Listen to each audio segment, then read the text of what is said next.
Have you ever stopped to think about where fear actually comes from? I'm not talking about, spiders or heights, but that deeper stuff, the anxieties that really guide our lives.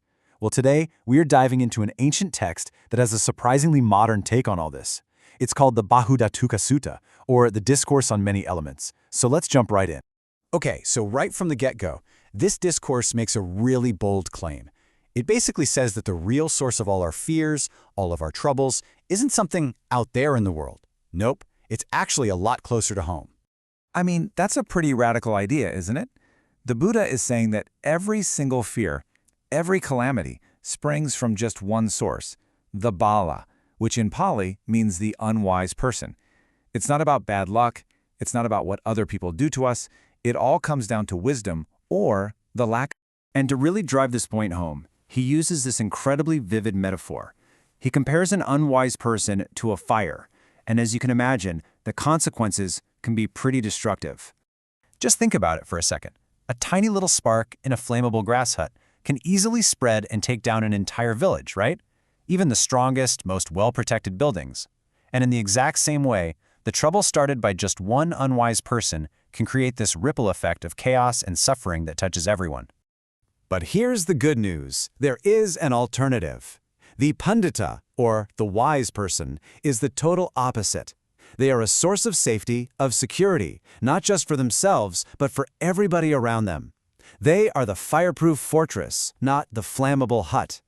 So, if being unwise is the root of the problem, then the next question is pretty obvious, right? How do we become wise? And that's precisely what the Buddha's attendant, a man named Ananda, asks next, basically asking on behalf of all of us.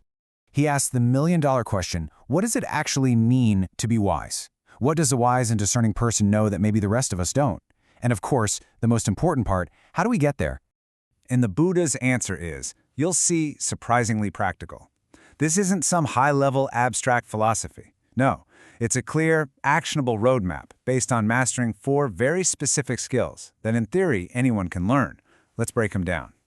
So what are these 4 game-changing skills? Well, number 1, you've got to be skilled in understanding the basic elements of reality. 2, you need to understand how we actually perceive the world through our senses. 3 is about grasping the law of cause and effect. And finally, number 4 is being able to tell the difference between what's possible and what's just plain impossible. Let's start with that first one, being skilled in the dhātu, or the elements. And just to be clear, we're not talking about the periodic table here.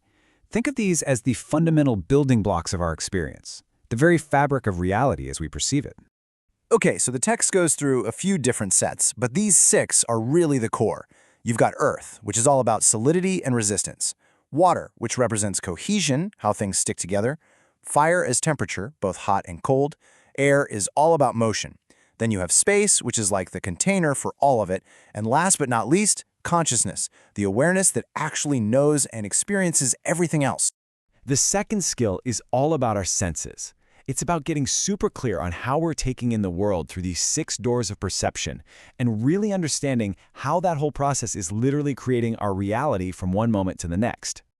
So this is about seeing the entire chain of events, from the eye itself to the visual object, from the ear to the sound it hears. A wise person, they don't get tangled up in this process.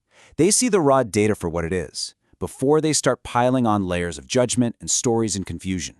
They see the sight before they label it good or bad. All right, now we get to the third skill, and trust me, this is a big one. It's understanding paticca samuppada, or what we might call dependent origination. This is the core insight that everything is interconnected. Nothing, and I mean nothing, exists in a vacuum. It's the ultimate law of cause and effect. The text just sums it up so beautifully with this formula. It seems simple, right? But the implications are just profound. It means that everything in our lives, from our moods to our relationships, to our successes and failures, is the result of very specific causes and conditions. Nothing just happens by accident. And all of this, understanding the elements, the senses, and causation, it all leads to this fourth and final skill, the ability to see reality so clearly that you just know what's possible and what's not. And this is where wisdom becomes incredibly practical in day-to-day life. You could call this the ultimate reality check. A wise person just gets it. You can't find lasting happiness in things that are constantly changing. It's impossible. and they know that harmful actions will never, ever lead to good results. The unwise person, on the other hand, keeps trying to build a sandcastle right where the tide comes in, and then they wonder why it always gets washed away. And that right there, that's the source of so much of our suffering. So Ananda is just completely blown away by all this. And he asked the Buddha, what should we even call this teaching? And the Buddha's response shows just how crucial this knowledge is, because he gives it not one name, but 5 incredible titles. He calls it the Fourfold Revolution, the Drum of the Deathless, and even the Supreme Victory in Battle. But my personal favorite has to be the Mirror of the Dhamma. The idea that this teaching is like a mirror that shows us reality exactly as it is, with no filters, no distortion. So I guess that's the question I want to leave you with. If you had a mirror like that, one that showed you the unvarnished truth about your life and how you see the world, what would you see? And maybe more importantly, what would you change? Thanks for joining us.